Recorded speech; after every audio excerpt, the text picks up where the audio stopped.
بیان کا یہ فریضہ ہے جب رب ذوالجلال کی ذات پر یا رسول کائنات کی ذات پر یا دین اسلام پر کوئی بھی کتا بھونکے اس کا جواب دینا ہر مسلمان پر فرض ہے۔ حق ہے، حق ہے، حق ہے، حق ہے۔ مصلحت حکمت الگ مسئلے آپ کو میں بتاؤں، آج ہماری جو ان حالات ہیں مجھے یہ گفتگو کرنا بہت ضروری ہے۔ اس کے بعد کیا ہوگا مجھے اس بات کا کوئی ڈر نہیں، کوئی خوف نہیں، اس لیے کہ میں وہ امانت تم تک منتقل کر کے جانا چاہتا ہوں جو حضور پاک کی امانت ہے۔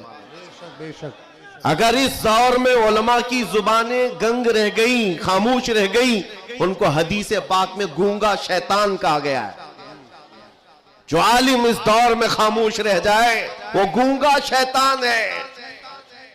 دین حق پر کوئی حملہ آور ہو، کیا بات ہے۔ سورہ میں نے جو تلاوت کی آپ کے سامنے خطبے کے بعد، آپ نمازوں میں بھی پڑھتے ہوں گے نا، قُلْ يَا أَيُّهَا الْكَافِرُونَ لَا أَعْبُدُ مَا تَعْبُدُونَ، یہ رسول پاک صلی اللہ علیہ وسلم پر کب نازل ہوئی؟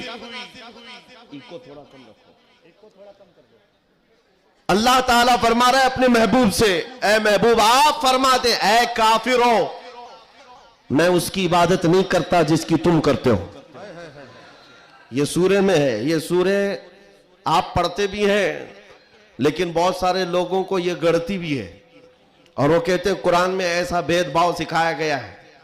بات کیا ہے آپ کو میں بتاؤں، سورہ میں اللہ تعالیٰ فرماتا ہے محبوب آپ فرما دیں اے کافروں میں اس کی عبادت نہیں کرتا جس کی تم کرتے ہو، وَلَا أَنْتُمْ عَابِدُونَ مَا أَعْبُدُ، اور نہ ہی تم اس کی عبادت کرتے ہو جس کی میں کر رہا ہوں۔ جب ہے ہی نہیں ہے یہ چیز، یہ سورہ کب نازل ہوئی؟ مشرکین مکہ نے آ کر ایک بار حضور سے عرض کیا کہ دیکھیں مسئلہ آپ کا بڑھتا چلا جا رہا ہے، ایمان والے بڑھتے جا رہے ہیں، روز بروز اسلام میں داخل ہوتے جا رہے ہیں لوگ، ایک کام کرتے ہیں آپ جو ہے باطل خدا جن کی ہم پوجا کرتے ہیں عبادت کرتے ہیں ان کو برا بھلا مت کہیں۔ نبی پاک صلی اللہ تعالیٰ علیہ وسلم نے فرمایا میں شرک کو شرک کہتا رہوں گا۔ کیا بات ہے، ماشاءاللہ، حق۔ آپ ایک بات میں آپ کو بتا دوں، کوئی چیز بھی بری ہو تو اس کو برا کہا جائے گا، اخلاق سے گری ہوئی چیز ہے تو اس کو برا ہی کہا جائے گا۔ دوسرا انہوں نے آپشن رکھا کہ ٹھیک ہے آپ یہ کہتے ہیں ایسے ہیں ویسے ہیں، ٹھیک ہے ایک کام کرتے ایک سال آپ ہمارے خداؤں کی عبادت کریں، ایک سال ہم آپ کی خداؤں کی عبادت کریں۔ نبی پاک صلی اللہ تعالیٰ علیہ وسلم نے فرمایا میں شرک سے اللہ کی پناہ مانگتا ہوں، میں اس کی عبادت نہیں کرتا جس کی تم کر رہے ہو۔ بے شک، بے شک۔ تیسرا آپشن دیا گیا کہ ٹھیک ہے خالی آپ ہاتھ رکھ دیں ہمارے خداؤں کے پاس، اور اس کے بعد پھر ہم اور آپ مل کر کے چلتے رہیں گے اور ہم آپ کے ساتھ دین میں داخل ہوں گے۔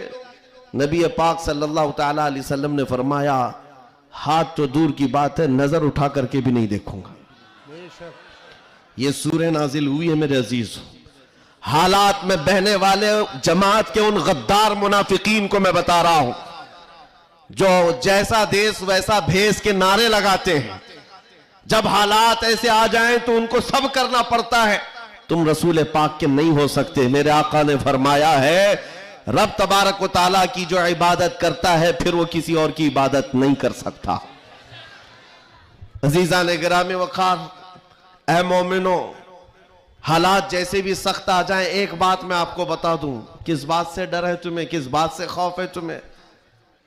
میرے عزیزوں میں تو کہتا ہوں کم از کم سنیوں کو تو حالات سے نہیں ڈرنا چاہیے جو ہر سال کربلا سنتے آتے ہیں، یزید کے ناچ کو دیکھا ہے سنا ہے اور حسین اعظم کے بچوں کی مظلومیت بھی سنتے آتے ہیں۔ ایسے حالات تو نہیں آئے کہ تمہارے 6 ماہ کے بچوں کے گلے میں تیر چلایا گیا ہو، پھر ڈر کس بات کا ہے، خوف کس بات کا ہے؟ ہاں ایک بات میں آپ کو بتا دوں، تمہارا یقین اتنا پختہ ہو جائے کہ ایک لفظ بار بار ہم دہراتے ہیں اور کچھ لوگوں نے آج مجبور بھی کر دیا ہے کہ ہم اور کہیں اللہ اکبر اللہ اکبر اللہ اکبر۔ اللہ سب سے، عقیدہ ہے کہ نہیں آپ کا؟